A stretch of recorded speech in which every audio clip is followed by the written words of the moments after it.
Hi friends, ഇനി ഞാൻ നിങ്ങളുമായിട്ട് ഷെയർ ചെയ്യുന്നത് നമുക്ക് ഇഫ്താർ സമയത്തേക്ക് ഉണ്ടാക്കാൻ പറ്റുന്ന നല്ല ടേസ്റ്റി ആയിട്ടുള്ള ഒരു തരിക്കഞ്ഞിയുടെ റെസിപ്പിയാണ്. അപ്പോൾ ഇതെന്നും നമുക്ക് ഇഫ്താറിന് വേണ്ട ഒരു ഐറ്റമാണ് കേട്ടോ. അപ്പോൾ ഇതെങ്ങനെയാണ് ചെയ്യുന്നത് നോക്കിയാലോ. ആദ്യം തന്നെ ഒരു പാൻ എടുത്തിട്ട് അതിലേക്ക് ഞാൻ ആവശ്യത്തിനുള്ള വെള്ളം ഒഴിക്കുന്നുണ്ട്. നിങ്ങൾക്ക് എത്ര ഗ്ലാസ് വെള്ളമാണോ ആവശ്യമുള്ളത് അതിനനുസരിച്ചിട്ട് വെള്ളം വെക്കുക. എന്നിട്ട് വെള്ളം ഒന്ന് തിളക്കാനായിട്ടൊന്ന് അടച്ചു വെക്കുക. വെള്ളം തിളച്ചതിന് ശേഷം നമ്മളിതിലേക്ക് റവയാണ് ചേർത്ത് കൊടുക്കുന്നത്. റവ ചേർത്ത പാടെ തന്നെ ഇളക്കി കൊടുക്കുക കേട്ടോ, ഇല്ലയെന്നുണ്ടെങ്കിൽ കട്ട പിടിക്കും. അതുപോലെ വറുക്കാത്ത റവ ആയാലും വറുത്ത റവ ആയാലും കുഴപ്പമില്ല. റവ ചേർത്തതിന് ശേഷം നല്ലോണം മിക്സ് ചെയ്യുക. അതിനുശേഷം നമ്മൾ കുറച്ച് സേമിയയും കൂടെ ചേർക്കുന്നുണ്ട്. ഇതൊക്കെ നിങ്ങൾ വെക്കുന്ന വെള്ളത്തിനനുസരിച്ചിട്ട് വേണം ചേർക്കാനായിട്ട്.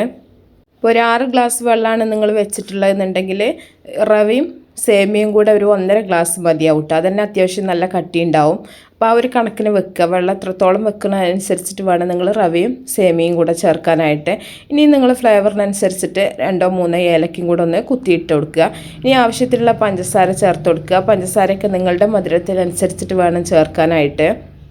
പഞ്ചസാരയും കൂടെ ചേർത്തിട്ട് നമ്മളിതൊന്ന് ഇളക്കി മിക്സ് ചെയ്യണം. അപ്പോൾ നമ്മളിതിന് തരി കാച്ചുക എന്നാണ് പറയട്ടെ. അപ്പോൾ നമ്മൾ കാച്ചിയിട്ട് തന്നെയാണ് ഇത് വേവിച്ചെടുക്കുന്നത്. അല്ലാണ്ട് നമ്മളിങ്ങനെ വെറുതെ വെച്ചിട്ട് തിളപ്പിച്ചെടുക്കുകയല്ല ചെയ്യുന്നത്.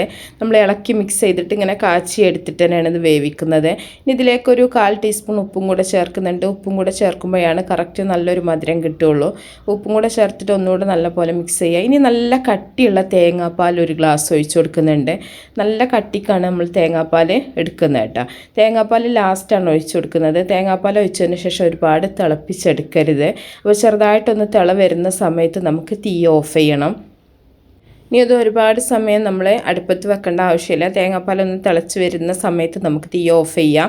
ഇനി ഇതിലേക്ക് കുറച്ച് ഉള്ളി ഒന്ന് മൂപ്പിച്ചിട്ട് നമുക്ക് ഒഴിച്ചു കൊടുക്കണം. അതിന് വേണ്ടിയിട്ട് നെയ്യാണ് ഒഴിച്ചിട്ടുള്ളത്. നെയ്യ് തന്നെ നിങ്ങൾ മൂപ്പിച്ചെടുക്കുക കേട്ടോ.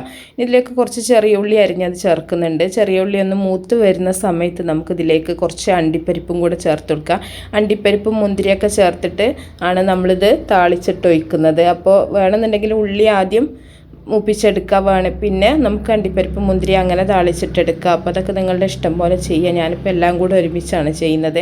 ഉള്ളിയൊന്ന് മൂത്ത് വരുന്ന സമയത്ത് കുറച്ച് അണ്ടിപ്പരിപ്പ് ഇട്ട് കൊടുക്കുന്നുണ്ട്. അതൊന്ന് മൂത്ത് വരുന്ന സമയത്ത് കുറച്ച് മുന്തിരിയും കൂടെ ചേർത്തിട്ട് എല്ലാം കൂടെ വറുത്തിട്ട് ഇതിലേക്ക് ഒഴിച്ചു കൊടുക്കുകയാണ് ചെയ്യുന്നത്.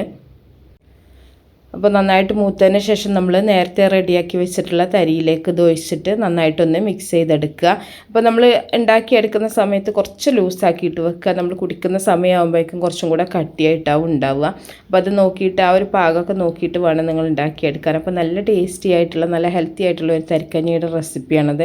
അപ്പോൾ എല്ലാവർക്കും ട്രൈ ചെയ്ത് നോക്കുക. നല്ല ടേസ്റ്റാണ് ഇത് കുടിക്കാനായിട്ട്. എന്നിട്ട് നിങ്ങളുടെ ഫീഡ്ബാക്കൊക്കെ അറിയിക്കുക. ഇഷ്ടപ്പെട്ട ലൈക്ക് ചെയ്യുക, ഷെയർ ചെയ്യുക, മാക്സിമം സപ്പോർട്ട് ചെയ്യുക. അപ്പോൾ നല്ല റെസിപ്പികളൊക്കെ ആയിട്ട് നമുക്ക് അടുത്തൊരു വീഡിയോയിൽ കാണാം.